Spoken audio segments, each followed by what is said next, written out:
the spring classics are not over until the old lady sings. We've had a very enjoyable edition of Liège-Bastogne-Liège, and I'm joined by young lady and cycling journalist Amy Jones to pick apart the events. Let's go straight into the women's racing.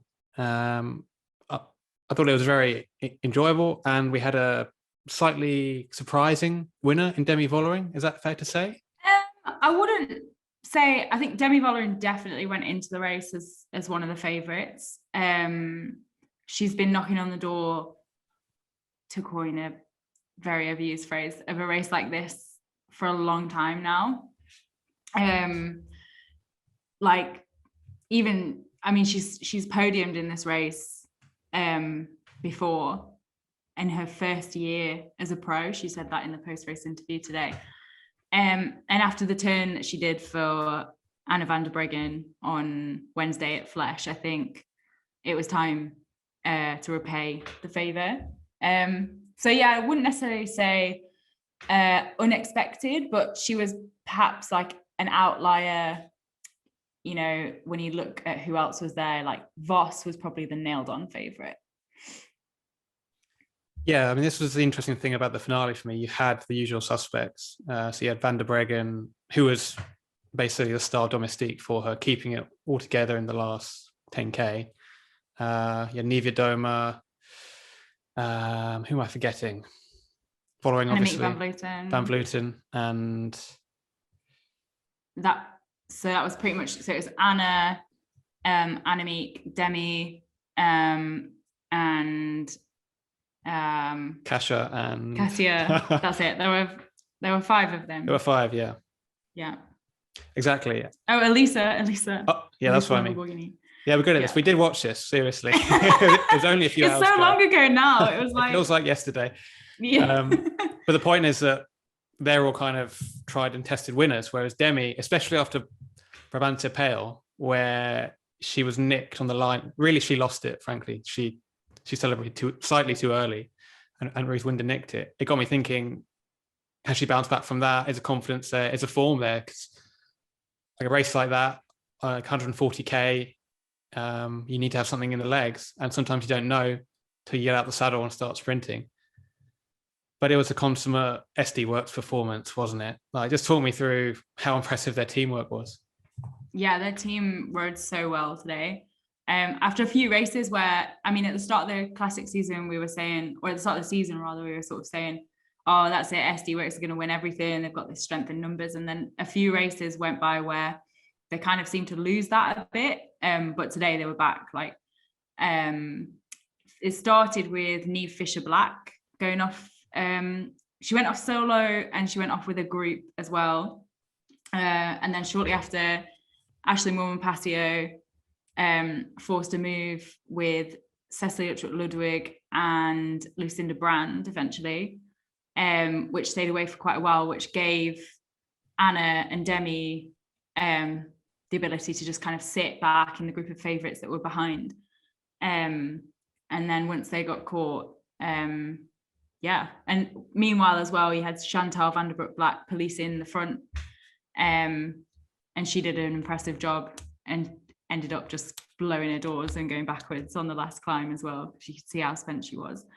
In the final 10Ks, I mean, Demi Vollering had Anna van der Breggen just absolutely drilling the front for the whole time. She led her into the sprint as well. She led her out. So yeah, super domestique indeed. And also, cycling is about emotions, and I really liked the reaction of Vollering after the race. They were hugging, but also the interview. We're quite used to regular winners, being happy at winning, but sometimes quite media trained, and sometimes kind of minimizing their emotions. But the fact is, cycling is their job. It's more than that. It's their life, really, and it really matters. And that showed with Vollering. It was quite a touching interview. So I'm a bit of a sap, but I could feel myself welling up a little bit. Yeah, no, she definitely feels it. There was an interview a few years ago after Flesch Wallon where I think she came second, and you could see how happy she was about that, and she was crying the same. So yeah, she definitely, you can tell that she puts her heart and soul into it. She also, I think it was last year or a few years ago, she came second in this race too, and she celebrated as if she'd won. She didn't think she'd won, but she was just so happy. Yeah, she's always a rider that's, I think she's just surprised at her own ability almost. Like, she hasn't been racing for that long, and she's only been pro 3 years now. So, well, this is her 3rd year. So yeah, really impressive, and yeah, good to see someone showing human emotion. Exactly. And too soon to say, really, it's speculation, but Van der Breggen and Van den Broek-Black retire next year, and Vollering, could be a ready-made replacement for Van der Breggen, certainly. And then we saw Van Vleuten, who's just evergreen, doing a long sprint. I think she was second, wasn't she? Is that right? Yeah. Very impressive. This spring, she's really shown her new paymasters, Movistar, that she's as good as ever, really. Oh, interesting.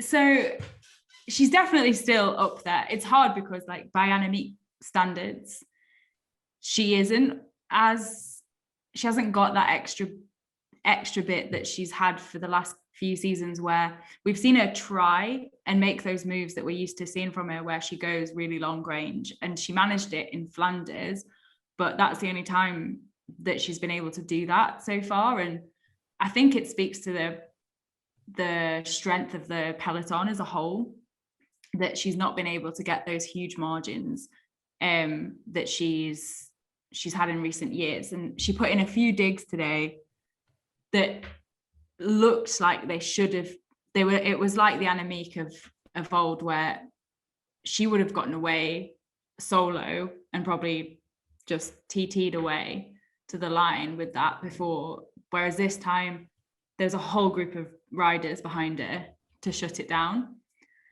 So yeah, she's definitely still super strong, and we've seen her win already this season, but I don't know if either she hasn't got that extra little bit, or the rest of the peloton have come up to meet her a bit.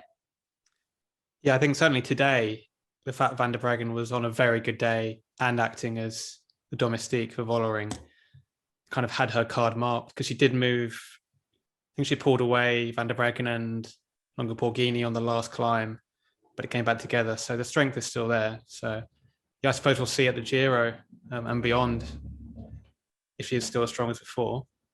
But as for other kind of stars of the spring, who's had a good spring, who might be a bit disappointed with their showing in the last few months?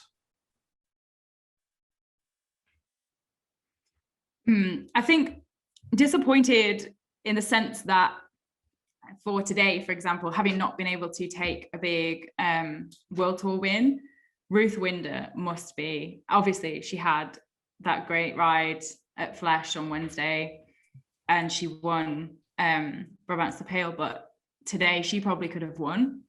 I mean, she was one of the absolute favourites, judging from her speed, and you wouldn't have been surprised to see her in that front group today. So after not being able to race because of being in contact with someone who tested positive for COVID, she'll be gutted to have missed today's race. Otherwise, I think Cassia Niewiadoma is probably going to be pretty disappointed in terms of not being able to win. Like, she's had, she's been up there, but she's not been able to take the extra chances there. And I think she'll still be like a bit disappointed with the situation at Amstel, where she went away with Elisa Longo Borghini and looked like she was going to be able to win it, and the cooperation just wasn't there. So yeah, that'll be a kind of big kind of what if that could still be on her mind. You never know. Just thinking, even broader than what happened in today's race, but Lizzie Deignan won the Women's World Tour last year, and she's had injury problems, and she was out of today's race with illness. It's not worked out for her, even though with the Longo Borghini, Trek Trek Segafredo haven't really felt that loss too much. Also, I think Liv and DSM haven't had the ideal springs. We haven't seen the Corin Rivera of 2 or 3 years ago. In fact, DSM weren't even at the race. I think, as you already alluded to, there was a COVID-19 positive, so they couldn't race. And I'm a bit worried about some of cycling's races in May and June, because we're seeing a few teams and a few riders now not being able to do these races because of corona positives. But hopefully it'll be okay. But mainly we've seen the usual suspects up there. Kristen Faulkner has caught my eye. On the bike, she's come from nowhere to have regular top 20s in all the big one-day classics. But off the bike, she's putting forward really interesting opinions about the business model of pro cycling. That's caught my eye. Yeah, she's got a lot to say. And she's a super strong rider. Like, she's an incredible talent. She's come practically out of nowhere and just started coming top 10 in all these hugely prestigious races. But yes, a lot of ideas. 1 hour and 20 minutes worth of an interview of ideas. Yeah, you interviewed her for Rouleur.cc, so head over there now. Yeah. Maybe after you finish watching this and read it, because she says so much sense. Like, it's the kind of thing that, just being a humble cycling journalist, some of it will go over my head, but she's come from venture capitalism, hasn't she? So she knows her onions and then some. On the note of Amy writing stuff, this is the next issue of Rouleur, themed around speed. Just gonna put it in front of me. And then it's going out to subscribers this week. We've got a stack of quality articles in there. Just having a look through to remind myself. We got a speed chat with Mark Cavendish and motorsport stars Valtteri Bottas, Jamie Chadwick, and Cal Crutchlow. Speed is just a starting point, and they go off on various tangents. Mark talks about going 124 kmh as his top speed, which is frankly insane. Yeah, I know. We have an interview with Filippo Ganna, who's the new Italian superstar. And Amy is in there with her Massey attack piece that probably all looks like Russian to our readers. Just talk us through what that's about, Amy. Yeah, it's about, it features a small team, a local team in Girona, actually, a continental team, and at what has been one of their biggest races, Strade Bianche, which feels like 100 years ago now, after all the races that we've had since. But it just kind of follows their journey to the race, like before, during, after, interviews with some of the riders and some of the staff, and just to get a perspective really on what these small teams, what their expectations are when they go into a big race like that, and how having such a small budget affects the way that they are able to approach races. So even, in terms of travel, when they travel, how long they can stay for, where they can stay, and all that sort of thing. So yeah, it was really nice and rare to be able to go inside a cycling team, which is a feeling that I got from the article during a pandemic. That's not going to happen very often. So if you like the sounds of that, then head to Rouleur.cc and you can buy it. Or for special gold stars, subscribe and support independent journalism, and keep me drinking. Photo. Sorry, go on. No, I was going to say, keep me drinking my expensive stouts. What were you going to say? I was going to plug David Powell's incredible photos in there too. Can't forget him. He will be very upset with me. Yes, our mutual friend David Powell is really having a moment where he's in pretty much every rouleur, because he took some great photos of Cecily Ludwig for the women's issue in 101 as well. So yeah, support Rouleur. And after that, shameless plug, onto the men's race. Tadej Pogacar what more was there to say about this kid, this 22-year-old who's just won his first monument, and he did it like an old pro, really, especially the finish, marking Alaphilippe, timing it just right, just about right, and having the legs and the form to come around him. Because normally on paper, I'd have put the Frenchman as the big favourite for that sprint. What did you make of it, Amy?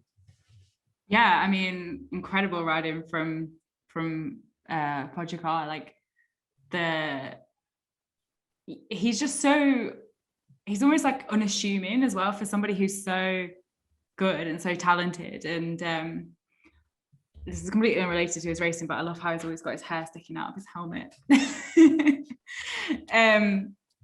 Yeah, like you say, I can't believe how young he is, for the amount of things that he's already won and the way that he rides, and yeah, to beat Alaphilippe in a sprint like that is great form. He's like the boy next door, isn't he? Like you kind of be happy for him to like marry his sister. He seems really nice, incredibly good on the bike. But this is the other thing, that he's never really encountered a big obstacle. Like, for example, the other super talent of that generation, Remco Evenepoel, had a really bad crash last summer at Lombardia. And I think he broke his back or something similarly serious. That's his big obstacle. And there's always something like that. Could come next season, could come next week, could come in 10 years' time. We don't know, but that'll be the real test of when he's confronted by an issue outside of his control that he didn't expect, and it has to fight back. But yeah, you're not to keep plugging the magazine, but we've actually got interviews with the two Liège-Bastogne-Liège winners in the next issue.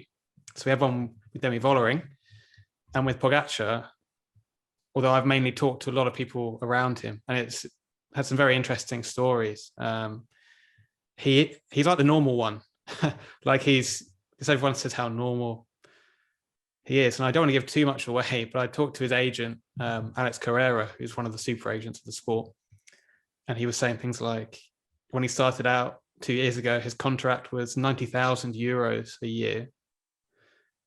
And now it's 5 million. And apparently he hasn't changed one iota. Oh my God. And he's talking about, like how they're going to build the Tadej brand over the next few years, and how much he reminds him of Vincenzo Nibali for his mood, but also his desire to win one-day monuments and Grand Tours, and his capability to win. So I think he's like going to be the closest thing we have to an Eddie Merckx in modern cycling. But is that hyperbole? Like, is that too much, you think? I don't know. I mean, he is incredible. You hear a lot, though, these comparisons, right? Everyone wants to call somebody the new somebody or the latest version of that. And it's hard, I guess, when riders so young to have achieved so much. You almost like worry that they won't be able to continue the trajectory. But yeah, also those numbers, I mean, of his salaries, like, that's incredible. Like, coming from someone who mainly like deals with women's cycling, that sounds like impossible. But yeah, it's good to know that he hasn't let it all go to his head as well, because I mean, you always want to root for someone who's like a likable character, right? If someone's really cocky or yeah, you don't really fancy rooting for them. So I'll stick to him and his sticky out hairdo. Yeah, he's definitely likable with good family values. There's a good story about how grounded he is, but I'll save that for the magazine. But the point about Liège-Bastogne-Liège and his win was that his team were there in numbers when they needed to be, compared to Ineos Grenadiers, who were very impressive, but maybe a bit early, or maybe it was just a case that Kwiatkowski and Adam Yates didn't have the legs when it mattered. Don't want to be too critical, because they really lit up the racing and really forced the issue on La Redoute with 35k to go. I can't remember the last time we saw that extremely hard climb, which I've walked and cycling up in my lowest gear. But Tadej and Hart made it look easy pretty much. They changed the race, but when it actually came down to it, they didn't have someone in that front five when it really mattered. And do you think it's been a disappointing season for them, Amy? Spring Classic season, to clarify. Yeah. I mean, in some ways, yes, because they haven't had a win.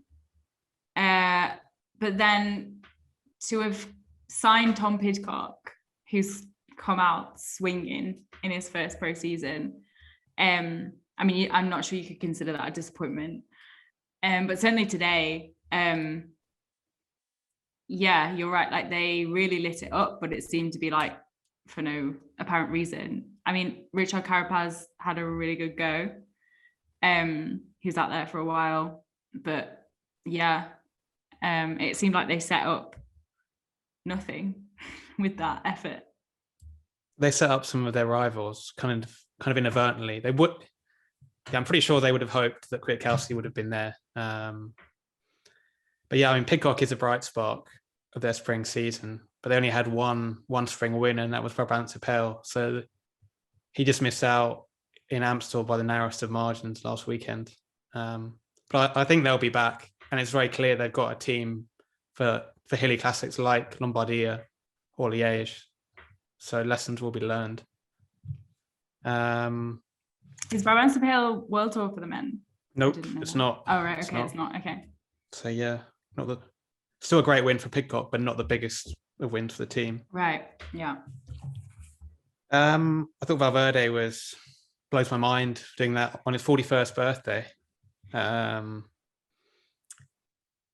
But being left out to lead the sprint, he's so canny tactically. It kind of confused me. Like, he shouldn't have been there, is my opinion. Yeah, that was a weird one. Yeah, because he ended up off the podium. But he was sprinting with a 22-year-old, 28-year-old, a 24-year-old, and Michael Woods is actually nearer his age, but still, like, the young generation is there more than ever in men's and women's cycling. Yeah. Should we talk about our unsung heroes of the men's race? Oh, we haven't done the women's race. No. Either, have we? Let's do both. Okay. For the women, I would say Cecilia Trupp-Ludwig. She got into that move with Moolman Pasio and Brand, and I think she was really frustrated that the cooperation kind of wasn't there in the end. It seemed like particularly Moolman Pasio had orders not to work after a while. Clearly they were riding for Vollering. But yeah, Celia was sort of, she had the legs to get into the move. She's been knocking on the door of a World Tour win. And I think that was her only chance really at winning this race today. Like, she was never going to win from a group. Yeah, I just felt sorry for her, really. That's a good pick. Yeah, I quite enjoyed seeing her going up the road early and preempting rather than, waiting, even if it didn't work out. She was on my list, but I opted for, and I hope I can pronounce this right, Elena Amilushik. Close enough. The Kenyan SRAM rider who, I think the gap to that Ludwig group got to 30 seconds. And then she hit the front of the chasing group and she really brought it to heel. Like, she was a key worker for Niewiadoma. And while Niewiadoma didn't end up winning, it's just a kind of indictment of how strong she's been this spring season, working for her leader. And in recent years, she rarely gets the credit that she deserves, the Belarusian. So fair play to her. Yeah, she's a brilliant domestique. And the men's race, who did you pick? I just mentioned him a little bit earlier, but Carapaz, just because that move was, he had a go, it might have been doomed, but he was out there on his own going, he at least tried to repay the kind of effort that Ineos put in. And it didn't work out, but there we go. So 2 doomed breakaways for me today. I'm going to go for two hardworking domestiques. So I want to say Teo Geoghegan Hart, but he was so strong that it's not unsung, you know. He was so obviously amazing with his work and even accelerating. Maybe I'll split between him and Peter Seri, the De Koning quick-step domestique, who was just doing like an endless turn in the last 60k, from about 60k to 30k, and they showed him on TV like going like that, like I'm dead, and like going off the back at like 1 kmh, and then like 5 minutes later he was back on the front. I was like, has he got like a twin who's just sipped in there? Like, how did that happen? And he's never won a pro bike race ever in his long career. So yeah, respect to Peter. Yeah, it's always good to shout out the domestiques. I think that's what's been really good about the run-up series that came out for in the women's side this week, because it shows behind the scenes, it shows the characters that you don't necessarily get to see. And as they say, like, cycling is a team sport, but it's a weird one because only one person stands on the podium. Yeah, well, this is what we were talking about before recording, wasn't it? That we should probably have just talked about when recording. Is that it feels like the women's cycling is having more of a sustained moment of support and interest, that like when I see the TV figures from Dutch TV, they're higher than ever. Like Amstel Gold Race, we're starting to see men's races happening before women's races, as should sometimes happen. I'm feeling there's interest, I'm feeling there's excitement. The racing it's always been good, but now people are realizing it. And now we have the series you just mentioned, backed by SRAM and Trek.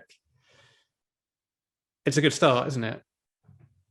Yeah, it's a start. That's the thing. I guess there's this thing with like women's cycling of being handed like the bare minimum and going, yeah, but we've got this, and this. Like, we should be grateful for every crumb that's thrown. But yeah, no, it's a good start. It's not sure how the non-early risers of the peloton feel about having to get up and start racing at 8:40 a.m. But yeah, no, it gives them the exposure. You know, people tune in to the end of their race before the men's, and there's lots of ideas about whether it's good or bad to have women's races that piggyback men's. But yeah, things like the run-up series and all the other exposure is just, yeah, it's great to see it happening. It's great to see people finally realizing how exciting women's racing is, because it is super exciting. It's hard to talk about it without feeling like you have to compare it to men's, and not saying that men's is just different. There's no formula usually with the women's, there's sometimes it is with men's, and it's just aggressive and explosive. And yeah, so the other important thing with the run-up series is that you get to know the characters, because we were just talking about Pogacar, like if you don't know the characters, you don't know who to back, or you don't know who they are or what they're about. So yeah, that's another really important thing that's getting exposure. Yeah, I'm hoping that series will really go inside some teams and start showing their personality, so it isn't just focused on the race run-up, but the characters, the people, because that's why people, fans watch sport. It's to see favorites winning, or just connecting on a deeper level, really, isn't it? Yeah.